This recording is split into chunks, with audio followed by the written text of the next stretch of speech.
జై బాబా అన్న. అవతార్ మెహర్ బాబాకి జై. అందరికీ జై బాబా అండి. ఈరోజు మనం 6వ తారీఖు వేళ అక్టోబర్ 6. ఈ రోజుకి ఇంక 10 రోజులు, అంటే 16. అక్టోబర్ 16వ తారీఖున బాబా ఆయన జీవితంలో చాలా ఒక ముఖ్యమైన ఘట్టం ఆవిష్కరణ చేశారు. దానికి ముందుగానే చాలా ఏర్పాట్లు చేసుకున్నారు. అదేంటో మనకు తెలుసు, నవజీవనం అని. సామాన్య మానవుడిగా జీవించడం, సామాన్య మానవుడిగా నటించడం కాదు, సామాన్య మానవుడు అయిపోయారు ఆయన. ఆ ఆ స్థాయికి దిగిపోయి జీవించారు. అది మనకు తెలుసు, న్యూ లైఫ్ అని చెప్పుకుంటూ ఉంటాం, చాలా మందికి తెలుసు. 16th October 1949. ఎవరికైనా ఇయర్ వెంటనే గుర్తు రాకపోతే 1949. 16th October 1949 నుంచి మొదలుపెట్టారు. 12th February 1952 వరకు కొనసాగింది. మధ్యలో ఒక రోజు మళ్ళీ ఓల్డ్ లైఫ్కి వచ్చారు. అంటే ఏడాది అయిన తర్వాత 16th October 1950 నాడు, 1949లో మొదలుపెట్టారు. 1950లో, 16 అక్టోబర్ 1950లో అవతార పురుషుడు స్థాయికి మళ్ళీ ఓల్డ్ లైఫ్, అంటే పాత జీవితం గడిపారు బాబా. దానికి కారణాలు ఒకసారి చెప్పుకున్నాం మనం. కానీ నవజీవనం ఎంత చెప్పుకున్నా తరగంది, అన్ని విశేషాలు ఉన్నాయి. ముఖ్యంగా చాలా ఆశ్చర్యకరంగా ఉంటుంది. ఆ స్థాయి, అవతార పురుషుడు స్థాయి నుంచి సామాన్య మానవుడి స్థాయి అయిపోవడం అన్నది సాధ్యమా అని అనిపిస్తుంది. మన మానవుల్లో, సామాన్య మానవులు మన అవతార స్థాయికి అవగలమా మనం కోరుకుంటే అవలేం మనం. సామాన్య మానవుడు అవతార స్థాయికి ఎట్టి పరిస్థితుల్లోనూ కాలేదు. సద్గురు స్థాయికి చేరుకోగలడు మహావతి, మ్యాక్సిమం అంతే. అది కూడా చాలా తక్కువ. కోటాను కోట్లలో ఒకరిలో ఎంతమంది, ఒకటి అరా చొప్పున సద్గురు స్థాయికి చేరుకుంటారు. మిగిలిన వాళ్ళంతా మోక్షప్రాప్తే, లిబరేషనే, జన్మరాహిత్యమే జరుగుతుంది. సద్గురు స్థాయికి చేరుకోలేరు. అటువంటిది సాక్షాత్తు అవతారుడు స్థాయికి చేరిన తర్వాత మళ్ళీ మానవుడు ఎలా అవ్వగలిగాడు అన్నది కూడా ఒక ప్రశ్న అనిపిస్తుంది. ఎందుకు అయ్యారు అన్నది పక్కకు పెడితే, అంటే ఎందుకు అయ్యారు అన్నదానికి కొంత సమాధానం మనం చెప్పుకోవచ్చు. మీరంతా సామాన్య మానవులు. మీరు సద్గురు స్థాయికి చేరుకోవాలన్నా, లేకపోతే ముక్తి మోక్షం సాధించాలన్నా, ఇప్పుడు నేను జీవించిన జీవితం జీవించాలి. ఇప్పుడు నేను ఎలా జీవించానో అటువంటి జీవితం మీరు జీవించినప్పుడు మాత్రమే మీరు ఆ స్థాయికి చేరగలరు. లేకపోతే మీరు చేరలేరు అని చెప్పి, ఎంత నిరాడంబరైన జీవితం ఆయన జీవించి చూపించారు. ఆయన ఆచరించి ఆచరింపజేయటే బాబా రాక కారణం అని చెప్పుకుంటూ ఉంటాం మనం. ఆయన ఆచరించి మన చేత ఆచరింపజేస్తారు ఆయన. ఎవరు ఆచరించారండి ఇలా అంటే, గతంలో గుస్తాజీ ఆచరించారు. నవజీవనం లైఫ్ గడిపారు. ఈ నవజీవనం ఇంకా రాని క్రితమే గుస్తాజీ ఈ నవజీవనం ఎలాంటిదో అటువంటి జీవితం గడిపారు. ఇటు కట్టుబాట్లతోటి ఉన్నారు. సద్గురు ఆల్మోస్ట్ అందరు సద్గురు కాంటాక్ట్ చేశారు గుస్తాజీ. ఆఖరిగా షిరిడి సాయిబాబా దగ్గరికి వచ్చేటప్పటికి ఆయనకి కట్టుబాట్లే ఉన్నాయి, ఇంకేం లేవు, అన్నీ పోయాయి. ఏదో బాక్స్లో ఏదో ఉండితే ఆ బాక్స్ కూడా పోయింది. పెట్టి బట్టలు పెట్టి ఆ స్థాయిలో అవతార పురుషుడి దగ్గరికి వచ్చారు. ఉపాసనిమల దగ్గరికి వచ్చి అక్కడి నుంచి అవతారుడి దగ్గరికి. అక్కడ కూడా ఆయన ఆడంబరమైన జీవితం ఏం జీవించలేదు. అతి సామాన్యమైన భోజనం పెట్టేవారు బాబా. అతి సామాన్యమైన భోజనం తింటూ ఆయన మోక్ష ప్రాప్తి సంపాదించారు గుస్తాజీ అని ఆయనకి. అందులో మొదటివాడు ఆయన చెప్పుకోవచ్చు మనం.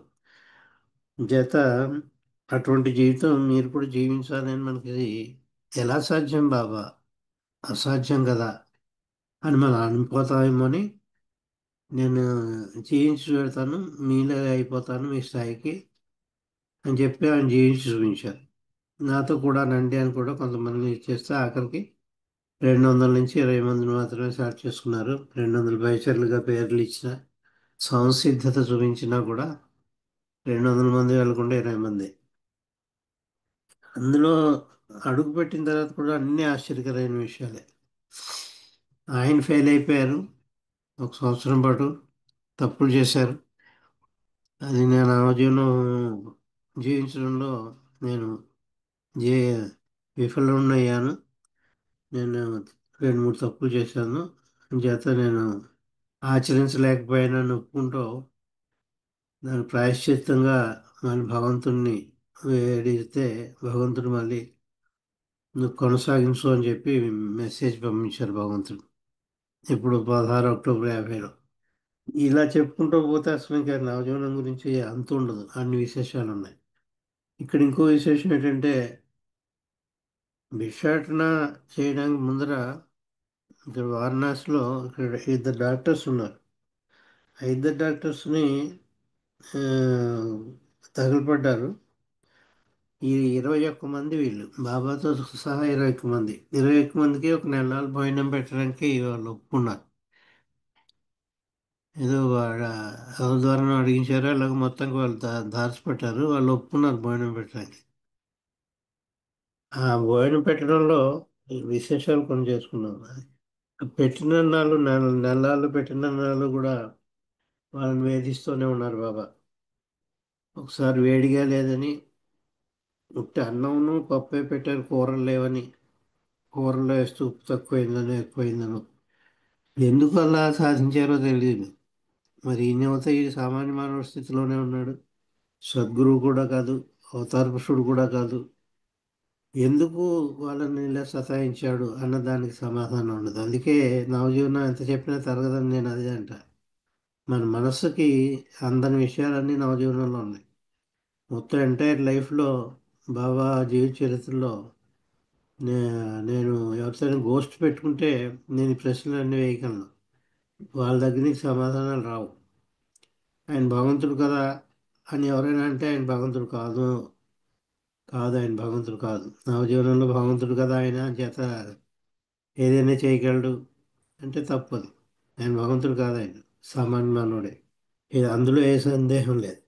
కానీ ఈ మధ్యలో ఇవి ఎవరో భోజనం పెడుతున్నారో నెలలు తింటే సరిపోతుంది కదా, వాళ్ళకి ఇవి వెళ్ళ చేశారు. పెట్టి వాళ్ళు కూడా చాలా బాగా ఎవరో తెలియకుండా మొదలుపెట్టారు వాళ్ళు.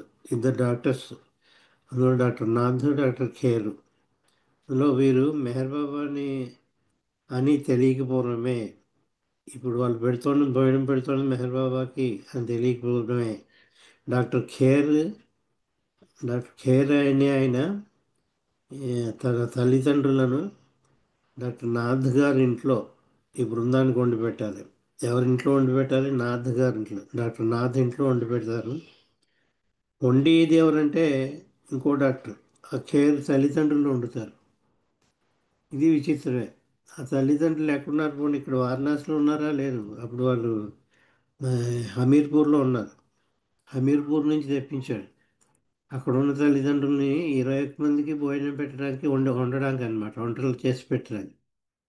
వీళ్ళకి భోజన ఏర్పాట్లు వాళ్ళు స్వయంగా వండి పెట్టడానికి డాక్టర్ నాథ్ గారింట్లో వండి పెట్టడానికి డాక్టర్ ఖేర్ అనే ఆయన, డాక్టర్ ఖేర్ తన తల్లిదండ్రులను డాక్టర్ నాథ్ గారి ఇంట్లో ఈ బృందం వారికి భోజన సదుపాయాలు ఏర్పాట్లు చేయడానికి హమీర్పూర్ నుండి పిలిపించారు.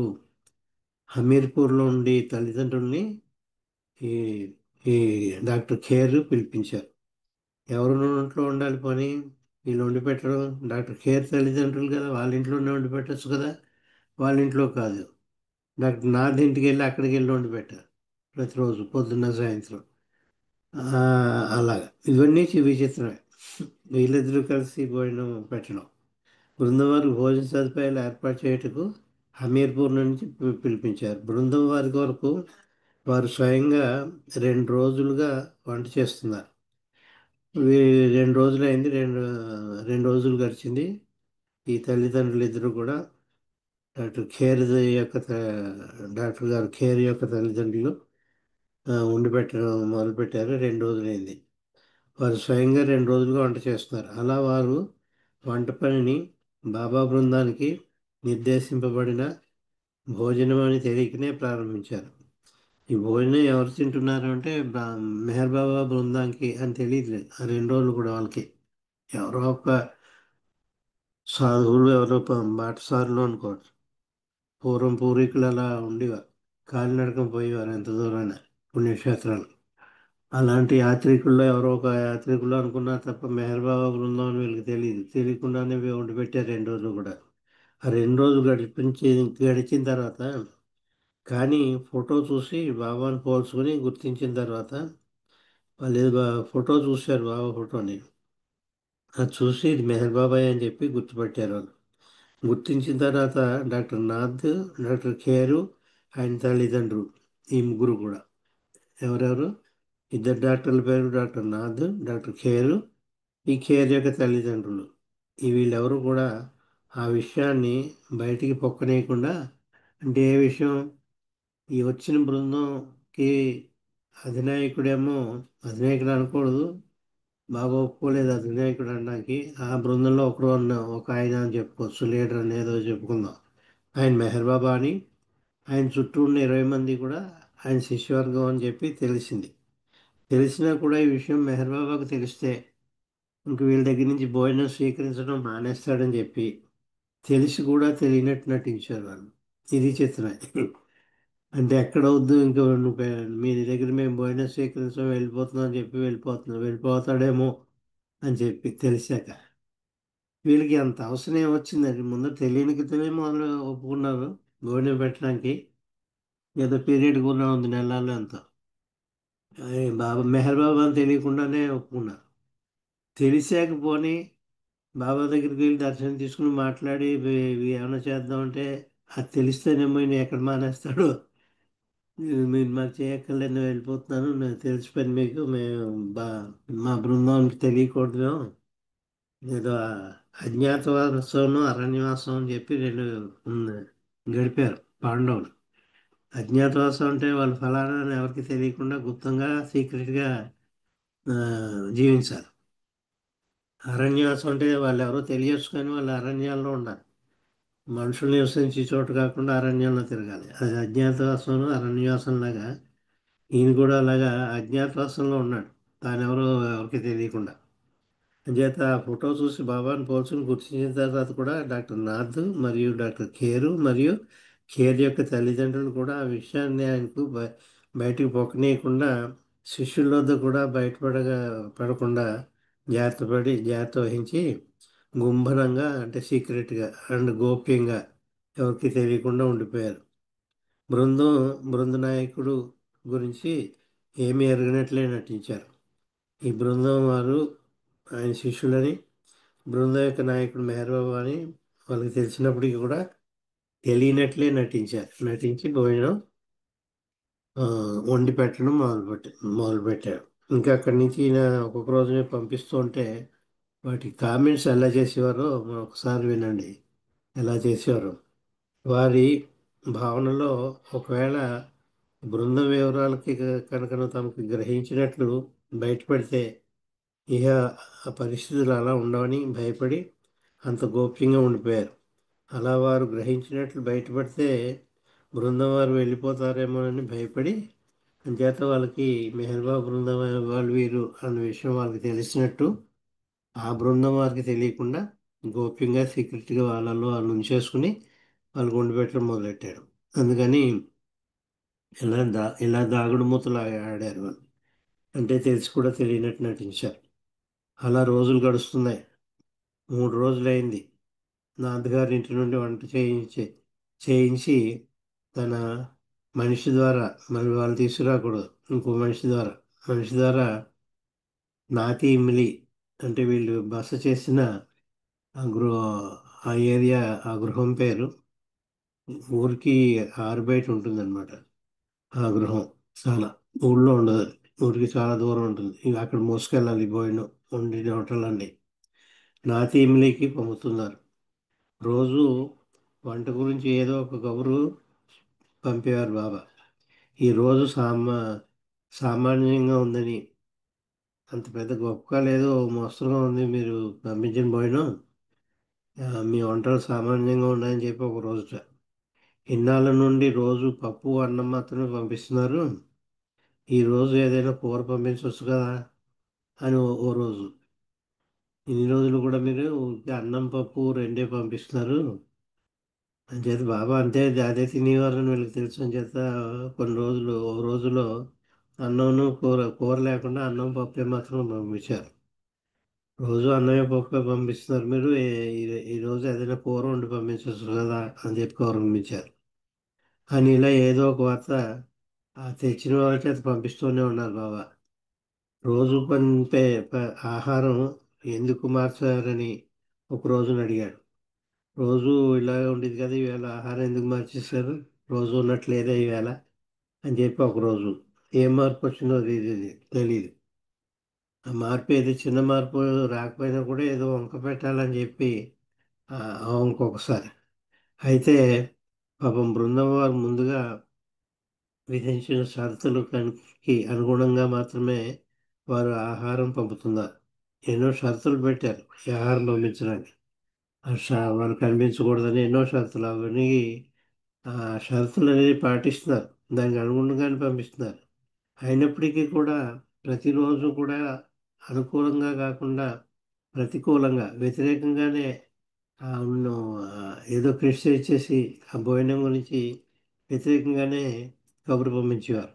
అనుగుణంగా మాత్రం వారు ఆహారం పంపుతున్నారు, కానీ వాళ్ళు షరతులు మాత్రం పాటిస్తున్నారు. కానీ బాబా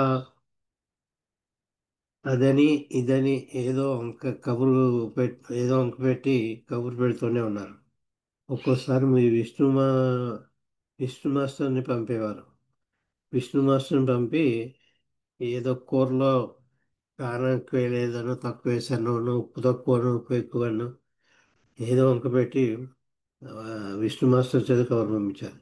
డాక్టర్ నాథ్ గారి ఇంట్లో వంట చేసే వంటవారు ఎవరు బృందానికి తెలియకూడదు. ఈ బృందం వారికి ఎవరికి కూడా నాథ్ గారి ఇంట్లో ఎవరు చేసి పెడుతున్నారో తెలియకూడదు. ఎవరు తల్లిదండ్రులు వండుతున్నారు ఈ వంట, అది ఆ విషయం వాళ్ళకి తెలియకూడదు. అంచేత ఎవరు వండి పెట్టేది తెలియకూడదు. విష్ణు మాస్టర్కు కూడా తెలియదు. ఎవరు వండి పెడతారో విష్ణు మాస్టర్కి తెలియదు. అక్కడ వృద్ధులైన ఒక ముసలమ్మ ఒక ముసలాయన వంట చేస్తున్నారని మాత్రం బృందం వారు ఊహించారు. వీళ్ళు ముసలాలు పాపం.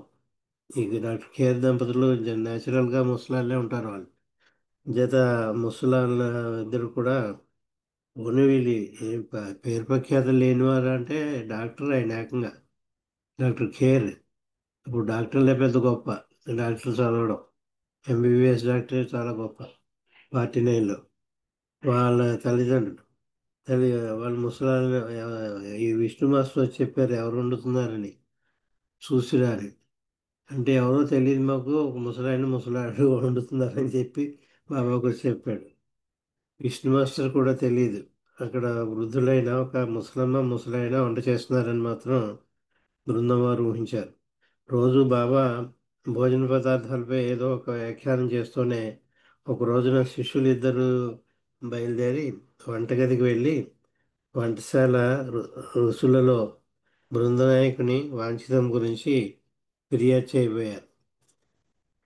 మా బృందం నాయకుడికి ఇలా ఉండాలి రుచి, మీరు ఇలా వండుతున్నారు, ఏం వండుతున్నారు ఇందులో, ఈ కూర ఆయనకి ఇష్టం కాదు, ఆ కూర వండండి, లేకపోతే ఇలా కాదు అలా కాదు అని చెప్పి ఫిర్యాదు చేశారు. ఈ శిష్యుల్లో ఇద్దరు బాబా పంపించారు. వాళ్ళకి చెప్పండి, ఉండి వాళ్ళకి ఇలా చేస్తున్నారు, అలా కాదు ఇలాగ చేయాలని చెప్పండి అని. నేనేమన్నా భోజన ప్రియుడా, ఆయన సామాన్య మానవుడు. ఆయన సద్గురువు కాదు, అవతారుడు కాదు. వీళ్ళు ఎందుకు వినాలి ఈ మాట. భోజనం పెడుతున్నారు, వండి పెడుతున్నారు, తిన్నదే కాకుండా మాట్లాడుకోకుండా ఈ శిష్యుని పంపించి పైగా తనకి ఎలా కావాలో అవన్నీ వాళ్ళకి చెప్పడం, ఇవన్నీ విచిత్రాలండి. ఎందుకు చేశారో అలా తెలియదు మనకి. ఇద్దరు బయలుదేరి వంటగదికి వెళ్ళి వంటశాల రుచులలో బృంద నాయకుని కోరికల గురించి ఫిర్యాదు చేశారు. తీరా వారు వంటగదికి వెళ్ళేసరికి అక్కడ వారు ఇరువురు వృద్ధులు కనిపించారు. వారి ఇరువురు బహుశా డాక్టర్ నాథ్ నియమించిన వంటవారై ఉంటారని తలపోశారు. ఈ ముసలాళ్ళు ఇద్దరు ఉన్నారు వంట వండేవారు. వీళ్ళు బహుశా నాథ్ గారు ఇంట్లో వండుతున్నారు కదా, లేదా నాథ్కి ఆ, వాళ్ళ వాళ్ళ ఇంట్లో ఉంటే వంట వండి పెట్టి వాళ్ళు వంట వాళ్ళు అయి ఉంటారు వీళ్ళు అనుకున్నారు తప్ప డాక్టర్ ఖేర్ దంపతులని ఈ శిష్యులకు తెలియదు. చేత డాక్టర్ నాథ్ నియమించిన వంట వాళ్ళు అయి ఉంటారు వీళ్ళిద్దరు కూడా అని ఈ శిష్యులు పోసు అనుకున్నారు. వారు డాక్టర్ ఖేర్ తల్లిదండ్రులని బృందం వారికి వంట చేసి పెట్టుటకు ప్రత్యేకంగా పిలిపించబడిన వారని వారికి తెలియదు. వెళ్ళిన మిత్రులు ఇరువురు వారి మీద హుకుం చలాయించసాగారు. మీకు అసలు వంట చేస్తున్నా ఇలాగైనా ఉండడం, మీరు ఇంత ముసలాలు, మీరు ఏం వండుతారు, మీరు ఎందుకు వస్తారు, మీరు సరిగ్గా చేయండి అని చెప్పి వాళ్ళ మీద పైగా హుకుం చెలాయించారట. ఈ ముసలాళ్ళ మీద, కేర్ తల్లిదండ్రుల మీద. వారు వండి పంపుతున్న వంటలు బాగా లేవని, అదనంగా కూరలు పచ్చళ్ళు కూడా ఉండాలని, కూరలు ఒకటి ఉండేదాన్ని పచ్చళ్ళు ఏం చేయట్లేదు, పచ్చళ్ళు కూడా చేయమన్నారు. కూరలు పచ్చళ్ళు ఉండాలని ఆ, అదని ఇదని సతాయించారు. వారి ధ్యేయం ఏమిటంటే వారిని అలా సతాయిస్తూ దబాయిస్తే తద్వారా బాబాను సంతోష సంతోషపెట్టవచ్చని వారి భావన. బాబా సంతోషమే వాళ్ళు కోరుకునేవారు శిష్యులు. అంచేత వాళ్ళకి చెప్పండి అని చెప్తే వాళ్ళు సతాయించండి అని చెప్పి పంపించారు ఇద్దరు శిష్యుల్ని. అంచేత వీళ్ళని శుభ్రంగా బాగా సతాయిస్తే బాబా ఏం చెప్పారో అది చేశారు కాబట్టి బాబా సంతోషిస్తాడని వాళ్ళని సతాయించడానికి ఇద్దరు వెళ్ళారు. వాళ్ళిద్దరూ సతాయించారు నానా వంకలు పెట్టి. బాబాను సంతోషపెట్టవచ్చునని వారి భావన. ఎందుకంటే బాబా ఆనాడు వంట గురించి వ్యాఖ్యానించారు కదా, వంట గురించి బాగోలేదని వ్యాఖ్యానించారు కాబట్టి ఈ శిష్యులకి గట్టిగా హెచ్చరించొద్దాం అని చెప్పి వెళ్ళారు. అలా శిష్యులు ఎన్ని మందలింపులు విసిరినా పాపం ఆ వృద్ధులు పల్లెత్తు మాట ఎదురు జవాబు ఇవ్వలేదు. ఎట్టి తిరస్కార భావం వెలువరించలేదు. మరో అయితే ఇప్పటి కాలం వాళ్ళు అయితే తిట్టిపోస్తారు. మేము ఇంత కష్టపడి ముసలాళ్ళైనా ఉండి పంపిస్తున్నాం, మీకు ఊరికే రూపాయి తీసుకోవట్లేదు మీ దగ్గర, ఇంత కష్టపడి ఉండి పంపిస్తుంటే మీరు తినలేకే ఇన్ని వంకలు పెడతారా, ఇంక రేపటి నుంచి మేము పంపించాం, మేము ఉండలేం అని చెప్పేసి అంటారు. కానీ వృద్ధులైన వీళ్ళకి కిమ్మత్ ఒక మాట కూడా వాళ్ళని తిరిగి మాట్లాడలేట. అలాగే బాబు అలాగే చేస్తామని చెప్పి వినయంగా చెప్పారు.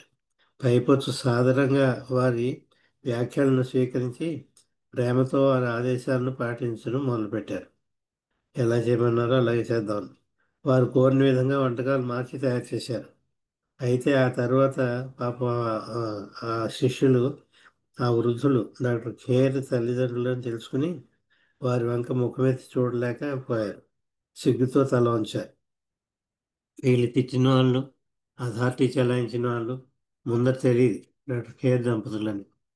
తర్వాత ఆ చుట్టుపక్కల ఉన్నవాళ్ళని ఎవరు వాళ్ళిద్దరు అని అడిగితే డాక్టర్ గారు అమ్మా నాన్న అండి ఉండేవాళ్ళు అని చెప్పారు. అంత పెద్ద డాక్టర్ గారు ఆయన ఆస్తిపరుడు, బీదవాడేం కాదు, హోదా ఉన్నవాడు. ఆ తల్లిదండ్రులు ఇంత వినయంగా పాపం కుక్కిన పేరులో ఇన్ని సతాయించినా కూడా ఇలా ఉండి పెడుతున్నారని చెప్పి, అలాంటి వాళ్ళని మనం ఇలా తిట్టామని చెప్పి ఈ బాబా తోటి బృందం అంతా కూడా చాలా సిగ్గుపడ్డారు. వీళ్ళకి కూడా చూచేగా ఈ ఈ డాక్టర్స్ కూడా తెలుసు ఉంటుంది, వాళ్ళు ఎవరో ఒకసారి వచ్చి ఉంటారు బాబా దగ్గరికి, అంచేత వీళ్ళు సిగ్గుపడిపోయారు. న్యాయానికి శిష్యులు వారి ఎడల అలా కఠినంగా ప్రవర్తించుటకు సబబు కాదు, అలా ప్రవర్తించడం సరి అయిన విషయం కాదు. అయినప్పటికీ అందుకు భిన్నంగా ఆ దంపతులు ఎంతో ప్రేమతో వారి అభ్యర్థన మేరకు వంటలు తయారు చేసి పంపుతూనే ఉన్నారు. ఇదండి విశేషం. ఇంత ఇన్సల్ట్ చేసినప్పటికి కూడా వాళ్ళు అలా పంపుతూనే ఉన్నారు. వాళ్ళంత వినయంగా ఉండవలసిన అవసరం ఏమాత్రమూ లేదు. వీళ్ళెవరో దారిని పోయి వాళ్ళు బాబాయ్ భగవంతుడు అనుకుంటే బాబా తనే ఒప్పుకున్న ప్రకారం, ఆయన వెల్లడించిన ప్రకారం దాని సామాన్య మానవుడు ఆయనే ఒప్పుకున్నాడు. నేను సద్గురువు కాదు, అవతార పురుషుని కాదు, మీరంతా ఎలాంటి మానవులు నేను కూడా అంతే అటువంటి మానవుడిని అని చెప్పి నవజీవనం ఇంకా స్టార్ట్ అవ్వని క్రితమే చెప్పారు. నేను కేవలం అనుచరుణ్ణే, నా వల్ల మీరు ఏ సహాయం పొందలేరు, మీరు ఇటు ఆధ్యాత్మిక సహాయం పొందలేదు, ఒక లేకపోతే భౌతికమైన సహాయం కూడా పొందలేరు. ఒకవేళ మీకు ప్రాణగండం వచ్చి చచ్చిపోతే కూడా చచ్చిపోవచ్చు మీరు ఈ ఈ నవజీవనంలో. అలా చచ్చిపోయినా నేను బాధ్యుని కాదు అని చెప్పి రాసేవాడిని, మీరు పైగా రాసిమన్నా బాబాయ్ ఏమాత్రం బాధ్యుడు కాదు మా సావుకి అని చెప్పి అంత అంత ఇది తీసుకుని ఆ, ఆ నవజీవనాన్ని గడిపే విధానంలో ఇంకొక బిట్ ఉందండి. ఆ బిట్ మీతో పంచుకుని 20 20 బాబాతో సహా 21 మంది అండి. ఇంతవరకు బాగానే అది. ఒక 5 నిమిషాలు మాట్లాడతానండి. సారీ, టైం తీసుకుంటున్నందుకు ఏమనుకోవద్దు. 5 నిమిషాలే ఉంది కూడా. వాళ్ళతోటి ఈ జంతువులు ఎందుకండి? ఆయనకి ఏమేమి జంతువులు కావాలో ఆ జంతువులు తీసుకురమ్మన్నారు. అది ఆ జంతువులు కూడా తీసుకెళ్ళారు. దీనికి ఈ ప్రశ్న కూడా వీళ్ళనవుతే ఏదో ఎందుకో తీసుకెళ్ళాడు, ఇలా జీవించాలి, ఇలా జీవిస్తే మాత్రమే మీకు ముక్తి మోక్షం వస్తుంది, నవజీవనంలో మనం అంతా ఇలా జీవించాం, అలా జీవిస్తే మాత్రమే మీకు ముక్తి మోక్షం వస్తుంది, అంత నిరాడంబరమైన జీవితం జీవించాలి అని చెప్పి ఆచరింప చేయడానికి తీసుకెళ్ళాడు అని మనం కొంత సమాధానం పరచవచ్చు. అంతవరకు బాగానే ఉంది. వీళ్ళే కాకుండా ఈ జంతువులు ఏమిటి, ఏమేమి తీసుకెళ్లారో చెప్తారు. ఓ తెల్ల గుర్రం. గుర్రం అంటే కాదు, మళ్ళీ తెల్ల గుర్రం అంట. ఏదో గుర్రం తీసుకురా అని చెప్పడం కాదు, తెల్ల గుర్రం కావాలన్నారు. సరే తెచ్చారు. ఎవరు తెచ్చారు? తెల్ల గుర్రం. ఈయన స్టార్ట్ చేసిన తర్వాతే తెప్పించారు. తెల్ల గుర్రం ఒకటి, ఒంటె, బండి. ఆ ఒంటె జనరల్గా బండిని ఎద్దులో ఏవో లాగుతాయి. ఈ ఒంటి బండి లాగడం నాకు తెలియదు నాకు. ఏదో బండికి ఒంటిని కట్టి లాగించారు. అయితే ఒంటె, బండి. ఆవు దూడ. ఆవు. ఆవు కాదు, ఆవు. ఆవును రెండు. ఆ, ఆవు దూడ కూడా ఉంది. ఆవు దూడ. రెండు ఆడగాడిదలు. ఇది రెండు గాడిదలు అంటే సరిపోతుంది కదా. ఆ గాడిదలు రెండు ఆడగాడిదలు కావట. వాటికి పేర్లు కూడా పెట్టారు కూడా. సక్కు తక్కువ అని. ఈ గాడిదలకి పేర్లు ఎట్లేటండి? దే ఏ ప్రశ్నకి సమాధానం ఎవరు చెప్పలేరు. ఎవరు చెప్పలేరు ఈ సమాధానం. ఆ గాడిదలకి పేర్లు. రెండు ఆడగాడిదలకి సక్కు తక్కువ అని పేరు పెట్టారు. ఒక ఎద్దు. ఆ ఎద్దు ఏంటి? బ్రిటిష్ ఎద్దు. ఆ బ్రిటిష్ ఎద్దు పేరేమిటి? బ్రిటిష్ ఎద్దు అని ఎందుకన్నారో తెలియదు. బహుశా బ్రిటన్ నుంచి ఎవరైనా పంపించారేమో ఒక ఎద్దు. బ్రిటన్ నుంచి. అప్పుడు బ్రిటన్ అనేవారు, యూకే. యునైటెడ్ కింగ్డమ్ అని ఇప్పుడు అంటారు కదా, అప్పుడు దాన్ని బ్రిటన్ అనేవారు. అక్కడి నుంచి బ్రిటిష్ ఎద్దు. ఆ బ్రిటిష్ ఎద్దుకి ఏం పేరు పెట్టారు? రాజా. ఈ రాజా అని పేరు పెట్టారు. వీటిల్లో ఏది ఎవరు ఇన్ఛార్జి, దాన్ని జాగ్రత్తగా చూసుకుందుకు, ఆ జంతువుని ఎవరు కాపాడుకోవాలి అన్నది కూడా చెప్పారు. తెల్ల గుర్రాన్నేమో డాక్టర్ విలియం డాన్కి, డాక్టర్ అతను, ఎంబీబీఎస్ డాక్టర్, పెద్ద డాక్టర్ విలియం డాన్కి, ఫారిన్ నుంచి వచ్చినవాడు ఏకంగా. ఆ విలియం డాన్కి అధీనంలో తెల్ల గుర్రం. ఒంటె బండి బైదుల ఆధీనంలో. ఆవేమో పటేల్ ఆధీనంలో. ఆవు దూడేమో డాక్టర్ నీలకంఠ గాడ్సే అని, అతను నీలు అని పిలిచేవారు. నాగోడ్లో చనిపోవాలని కోరుకున్నాడు. ఆ విధంగానే ఆ మరణం అలాగే రెండో యాక్సిడెంట్లో బాగోడ్లోనే చనిపోయాడు. 56 యాక్సిడెంట్లో డాక్టర్ నీలు. సతారా దగ్గర ఉడతారా అని ఆ ప్రదేశంలో జరిగింది. ఆ, అప్పుడు ఆ యాక్సిడెంట్లో, సతారా దగ్గరలో జరిగిన యాక్సిడెంట్లో డాక్టర్ నీలు అంటే నీలకంఠ గాడ్సే అతని అసలు పేరు. ఆ నీలు ఆవు దూడని చూసుకోవాలి. రెండు ఆడగాడిదలు ఉన్నాయి కదా, సక్కు తుక్కు. దాన్ని గుస్తాజీ చూసుకోవాలి. ఇందాక చెప్పాం గుస్తాజీ గురించి. ఈ రాజా అని బ్రిటిష్ ఎద్దుని ఇంకొక ఎవరికో అప్పచెప్పారు. అలాగే ఇవి ఎవరు, ఈ వీటి యొక్క బాధ్యతలు ఎవరెవరు తీసుకోవాలో కూడా చెప్పారు. ఇవి అసలు ఎక్కడి నుంచి వచ్చాయి? డబ్బులు అసలు ముట్టుకోకూడదా వీళ్ళు కదా. డబ్బులు ముట్టుకోకూడదు నవజీవనంలో. అంటే ఎవరో కనిపిస్తే నాకు రెండు ఆడగాడిదలు అంటే అలాగే అండి మీకు ఇష్టం అని చెప్పి ఇచ్చేసేవారు అంతే. ఈ బృందం అందరికీ 21 మందికి భోజనాలు ఒప్పుకున్నారు పెట్టడానికి. సరిగ్గా సతాయిస్తున్నా కూడా పెట్టారు. నెల నెల ఎంత భోజనం ఇలా రోజు ఓలా సతాయిస్తున్నా కూడా. అంచేత ఇవన్నీ విచిత్రాలే. ఈ ఈ అసలు మా ఊహకు అందనం ఉంటాయి ఇవన్నీ అన్నమాట. అంచేత ఈ ఆ, డాక్టర్ నీలు ఒకసారి అవస్థపడ్డాడు. దేన్ని, ఈ ఆ, ఆవు దూడ, ఆవునేమో తీసుకెళ్ళిపోయారు. అక్కడ వీటిని సుంకం కట్టాలి. ఆ, టోల్ గేట్ అంటాం, టోల్ గేట్ దాంట్లో ఏదో వచ్చింది. అక్కడేమో ఈ జంతువుల్ని ఆ ప్రదేశం నుంచి దాటించడానికి ఎంతో పన్ను కడితే తప్ప దాటించడానికి వీల్లేదు, డబ్బులు ఇవ్వాలి. అవన్నీ వేరే వాళ్ళని దాటి వెళ్ళిపోయారు. వాళ్ళకి కట్టారు, ఏం చేశారు, నీళ్ళు మిగిలిపోయాడు. కొంచెం లేట్గా వెనకాల నడిచి వస్తున్నాడు ఈ ఆడ, ఈ ఆవు దూడని తీసుకుని. అక్కడ ఆపేశారు. వీళ్ళు ఆ డబ్బు ముట్టుకోకూడదు కాబట్టి రూపాయి కూడా లేదు ఇతని దగ్గర.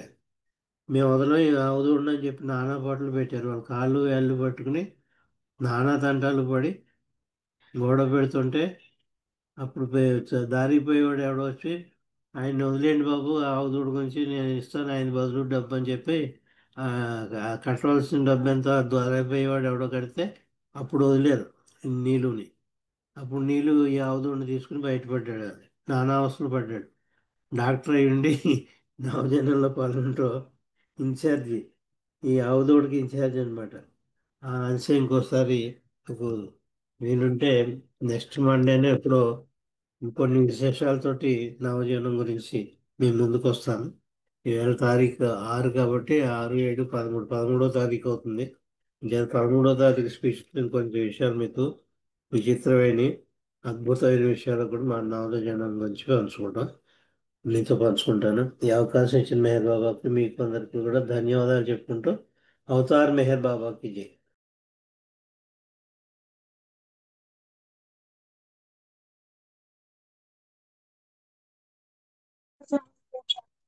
అంతే బాబా అంటూ చాలా చక్కనైన విషయాలు మీతో మాట్లాడుతున్నాను. వాయిస్ బాగా వచ్చిందండి. అందరూ వచ్చింది వచ్చింది అందరికి వినిపించిందా? వచ్చింది వచ్చింది వచ్చింది వినిపించింది. క్లారిటీ ఉంది కదా? అర్థం క్లారిటీ అర్థం ఉందండి, క్లారిటీ ఉంది. చెప్పినవన్నీ అర్థమయ్యాయి కదా? ఏం లేదు, అన్నీ వచ్చింది. జయ బాబా, థ్యాంక్ యూ. Right. చాలా మంచి విషయాలు మీరు తెలియజేశారు. మీకు జై బాబా. మల్లికార్జున ఇప్పుడు సంఖ్య